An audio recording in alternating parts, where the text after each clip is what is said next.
We didn't forget. Vabbè, we didn't forget. No, no, no, no, we didn't. Thanks. Good job. Good evening to everybody. In general. Okay. We try to be short. And we present a mathematic argument is the derivative of a function at chosen values x0 of an input variable x, and through the concept of rate of change, average speed, instantaneous speed. We try to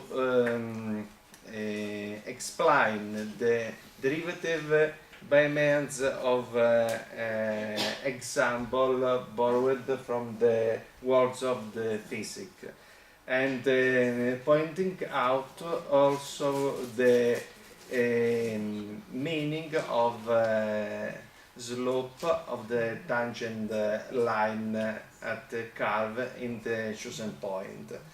And this argument is an argument relative to the terminal class of Lyceum, and the age of the students is 1899, and the typical class is composed of 20 students.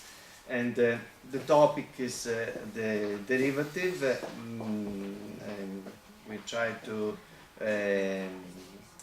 divide in different microclaw, in 7 microclaw, and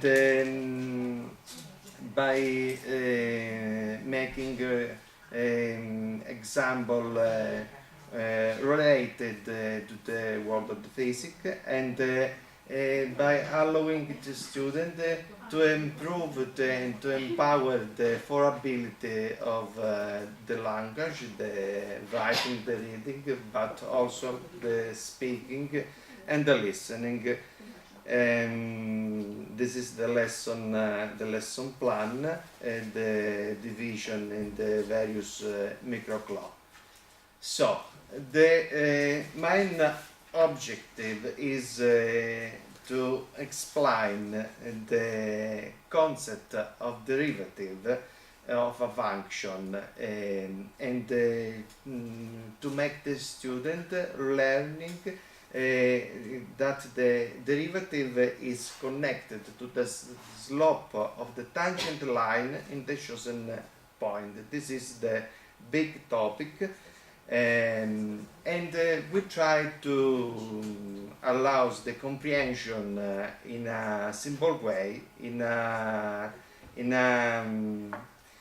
friendly way, and by building all the necessary concepts, and by building the scaffolding that allow to comprehend the argument in a complete way, in a good way.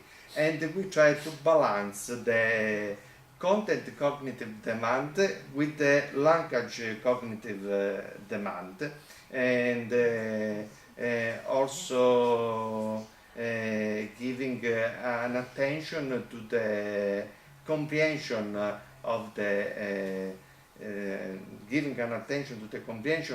argument, but also by taking care the understanding of the language of the English. And what would you like that the student learn? We want that the student have this comprehension that the derivative is in a point is the slope of the tangent line. This is the big argument, and with a different example we can show the student that the limit, this limit can assume a negative values, a positive values, or a values equal to 0. So the slope of the tangent can be positive, negative, or also 0. And these three possibilities are connected to three different situations. The curve increase when the slope is positive, the curve decrease when the slope is negative, and the curve reach the maximum or minimum value when this limit or when the slope is equal to 0. And this approach is an approach active and interactive. We want that the student have the possibility to arrive to the comprehension step by step, and the teacher try to stay in standby and try to student work in a constructive way, and try to foresee the possible mistake that can occur when the process learning start. So the prerequisite of the knowledge are substantially two: the knowledge of the Cartesian plane and the knowledge of the limits, obviously.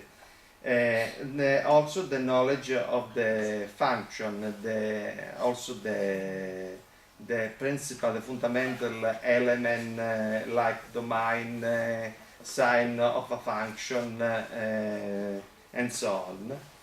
This is the first activity.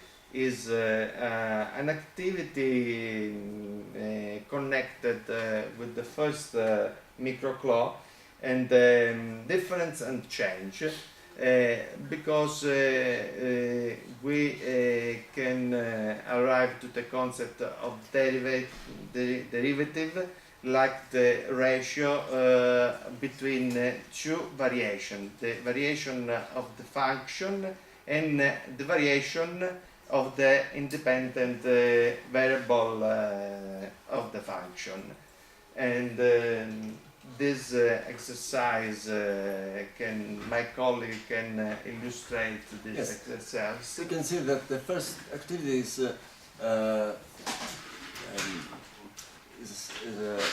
at first an activity that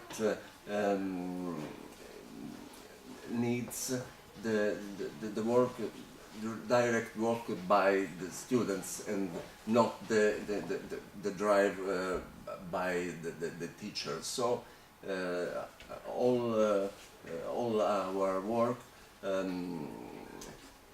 would like to reach this outcome, to go on almost without any drive by the teacher.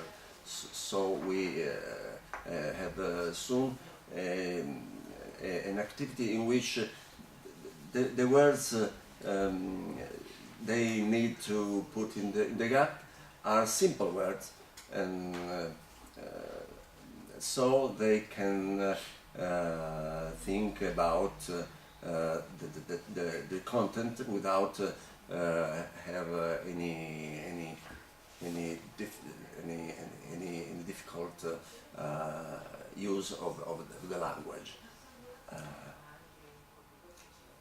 Okay, this is an assessment of the first activity, but substantially in the first activity the student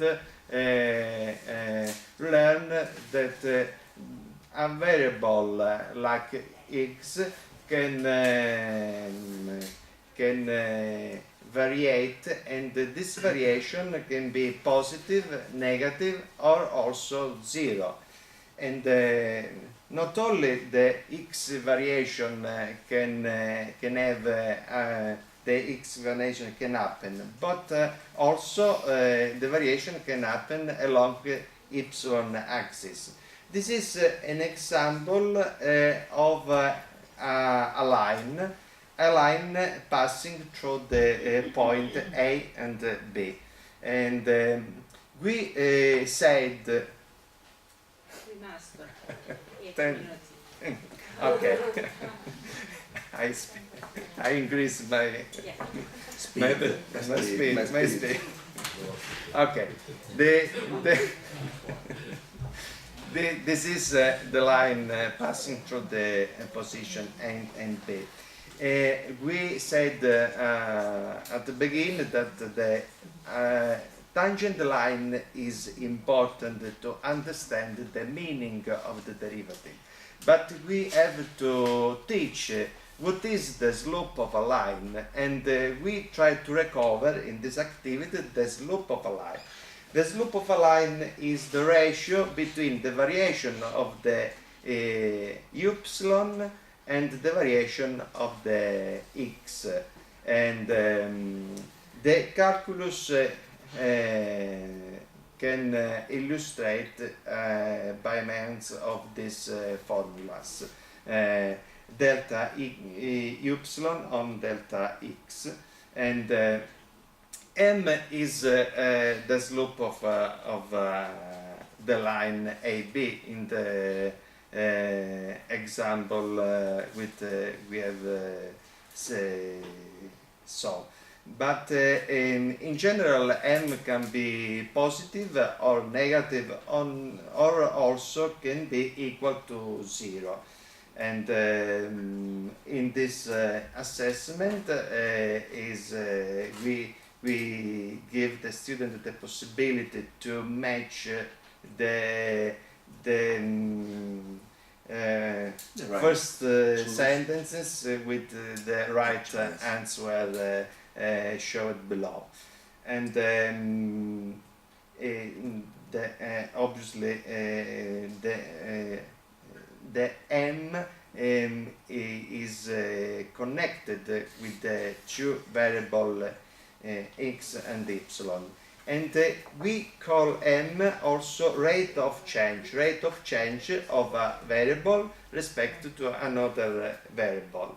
In this activity we introduce the linear motion. The linear motion is important because allow the student to understand in a practical way the concept of derivative by passing through different situations. The first in this exercise they repeat the meaning of linear motion, and continuing with a new exercise, the student can discover or repeat that the velocity is the variation of the space delta s respect to the time delta t. And this we introduce the concept of average speed, only doing reference to the two position respect to two instant of time different. Successively we give the student a table, and we try to reconstruct on the Cartesian plane ST the time diagram, the different position of an object that move in a straight line, and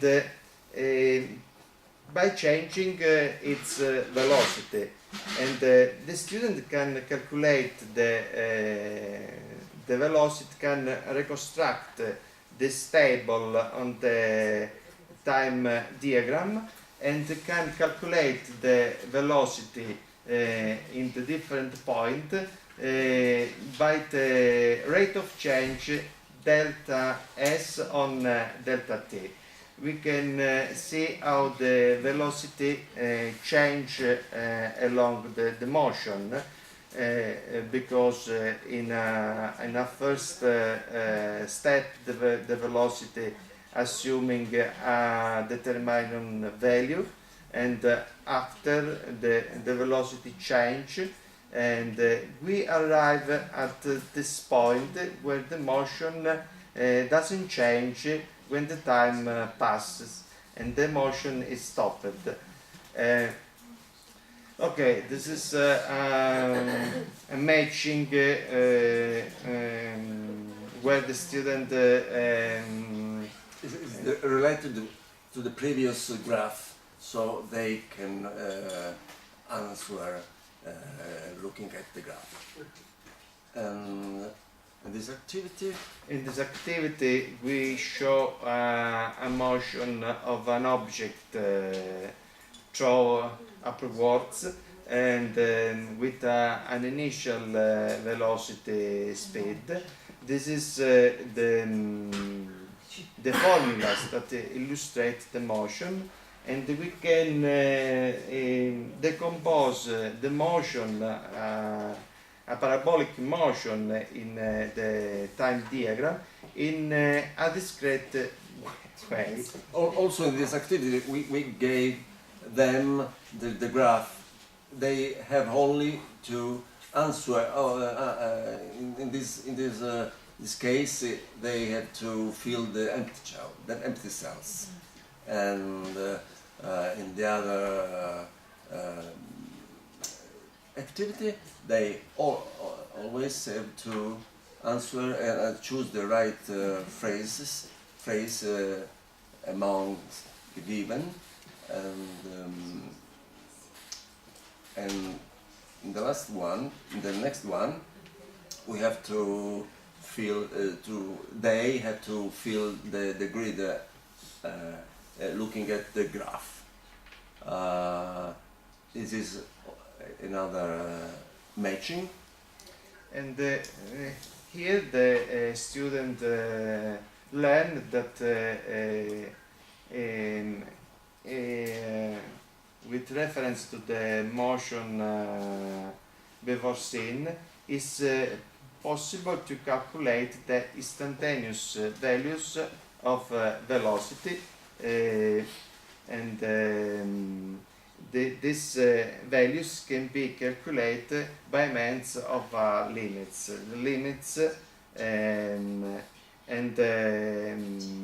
we can show three different cases of three different positions, and the students can calculate the limits, and they can match the right sentences in this table below.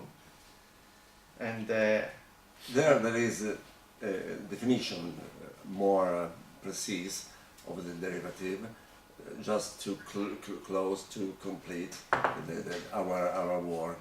And the final assessment is an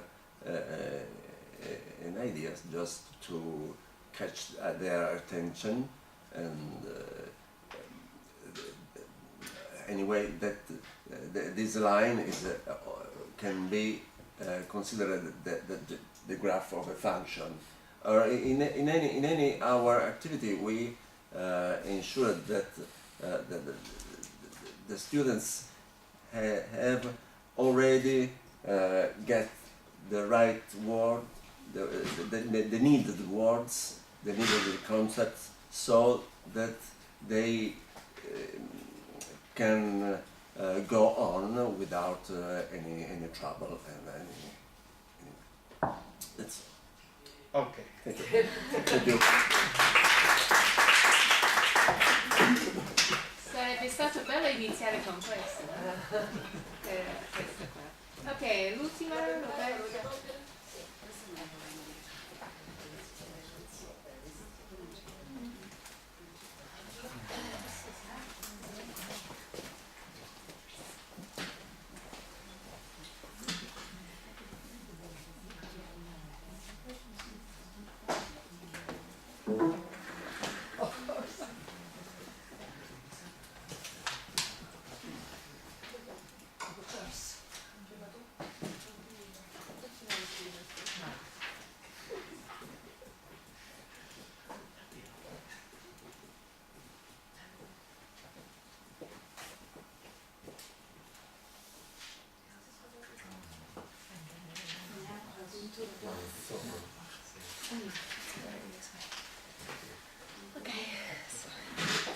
Okay, just tell me when, just 10 I'll minutes. tell you when you have 10 minutes left Okay. and 5 minutes. Okay. Okay, so I'm going to present to you my project work, which is about ancient history, about Greek history. And I did my project in a liceo classico in my school. The students are just 16 years old, and it's not a big class, they are just 18 students. And their level of English is quite good because they are a good B2 level. There are just 3 students which are B1 upper. And then I need to add that there are also foreign students, and they are native speakers, so their English is very, very good. And so they are able to speak, to talk fluently, and they have a good vocabulary, but maybe they don't know very well the grammar. So I think that just on the whole the class is a B2 level. At the beginning I was a little bit scared because of these students, because I thought, okay, maybe their English is so much better than mine. But finally, you know, it was a good opportunity for me, and I think that also for them it was good, because thanks to this project they had an opportunity to better integrate in the class, so it was quite good, their presence.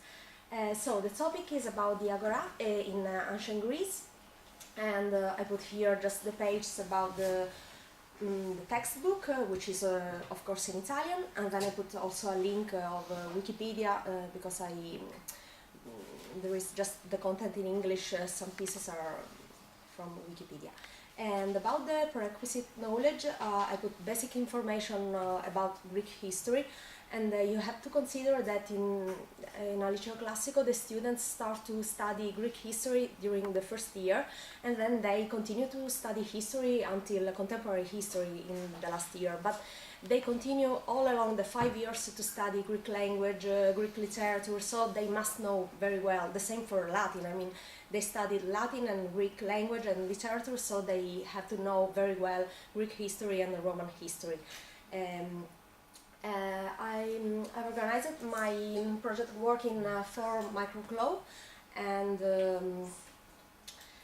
I need to specify that in this project work I put some information, some material that I prepared during the last years, because I had the opportunity to attend other CLIL courses, because I was very interested in this method, and I went also to UK attending a course about for a CLIL course for art and humanities teachers, which was very interesting. So some material are just corresponding to that course, but this project work is really different, because here I've understood how important is the content learning progression and how it's important to balance the content with the language. So I changed a lot of stuff, because I understand that maybe I was not so focused about the students, but so I need to recreate to rethinking about my project. So here there are all the activities, and there are some activity just about content, new content, and I put for every microclo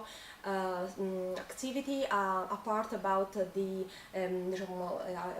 assessment of learning for learning, which is a very important activity. And so there are some activities which are related to consolidation, other one are about revision. And here I put just a very short bibliography and bibliography. And here we have the core concepts, so are just basic objectives, a set of 5 sentences which I would love to hear my students say about ancient Agora. So this is very simple, but the content is important, is what I would like to hear. And there are of course some words that I am going to explain. And here I have the final learning objectives, so there are all the details that become easier if they know the core concepts. So these are at the end. So this is the first activity. It's a code breaker. It's a game, very easy. You can see it here. They have to crack the code. So here there is the key to the code, and so in this way they can understand which is the topic of the lesson. So which was the heart of public life in Athens? Crack the code to discover the answer, and so it's just a simple game. And then there is this second activity, which is a warm-up activity. I mean, I can ask the students to, I can write on the blackboard the keywords, so Agora and ancient history, and they can ask them to add some words that they know. And in this phase it's important about the language, and also because I had these foreign students in the class, so came up a lot of words which were quite specific, and so it was important to have a PC with the internet and with a website with the wordreference.com, so it was a vocabulary that was very useful to fix the main words. Here we have this activity which is about matching, and the content is new, but the language is very easy, and so they have to match these different parts of the sentence, and then they have to rewrite the sentences, and then discussing with the partner. And so there are some new words, and they will learn little by little the content of these situations. Here there are just some notes for teachers about lexical density, so the number of the words which are contained in the sentence, and if I underline just the words which are new, or maybe, I don't know, with a meaning which is not completely clear for the students, so this is just something for the colleagues. And in the other activity, in the fourth activity, they have just to circle the correct word. It's a grammar exercise, and it's really simple, but then they have to answer, so they have to choose the answers. Here there are 7 options, and there are 2 extras, and to answer to this kind of questions, which are quite simple, but the students are obliged to come back to the other exercise, so to activity 3 and to activity 4, to answer properly. So maybe the exercise before was quite simple, but now they have to think about what they did, just maybe in a simple way. And here there is the timeline. This is about the prerequisites. I mean, we are studying history, and so they must know very well the contextualization about time and space. So they have to understand where we are, when, and so this is an activity in which they know very well the content, but maybe they don't know how to express it in English. So it was very simple. You can draw a line on the blackboard just with chalks, and you can divide the class in 2 groups, and they will have these small pieces of paper with the events, with the facts that they should know, and then you can write to the blackboard just the years, the corresponding years. And then you can call the students in turns. One student can come and put the event, and if it's not correct, you can use these glue pads, which, I mean, you can remove these pieces of paper and you can position it in another place. So it's quite simple, and you can build this timeline. They know these concepts about archaic period, classical period, Hellenistic period. You can choose some facts that they know. Anyway, if you want to do something which is not so confused, you can use I don't know, there are a lot of timelines on different websites, so you can choose. And there is another exercise which is about contextualization, but about space, and they can do it at home. They can do it at home and using this link of National Geographic, and they can draw what they want, and then next day they can come to the class and discuss and showing their map.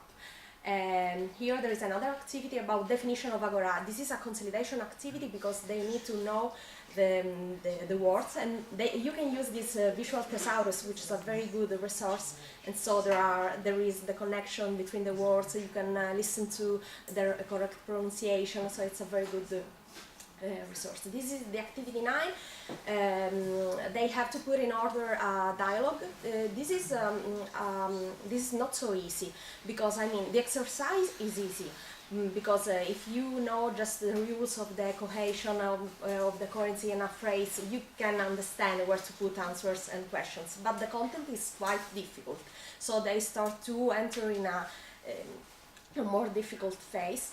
And anyway, in the other activity, they have to put in order. It's more or less the same, very simple. They have just to put in order these parts, but the meaning, the content is becoming more difficult. It's almost the same of the others.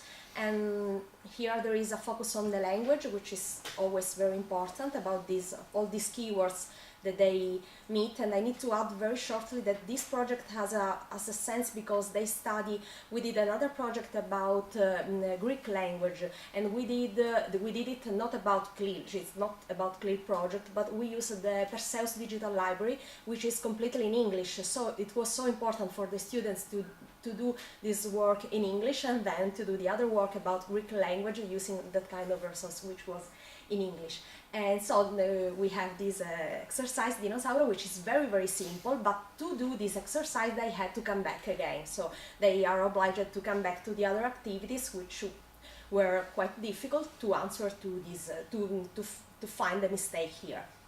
And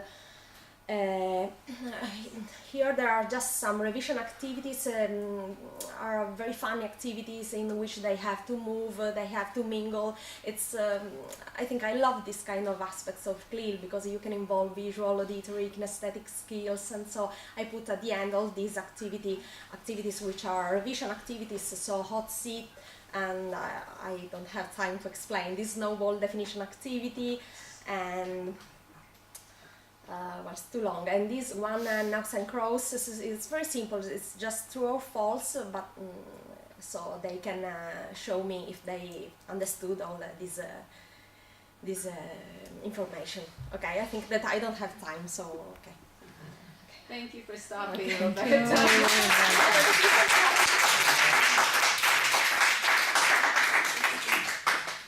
Thank you all for staying until the end.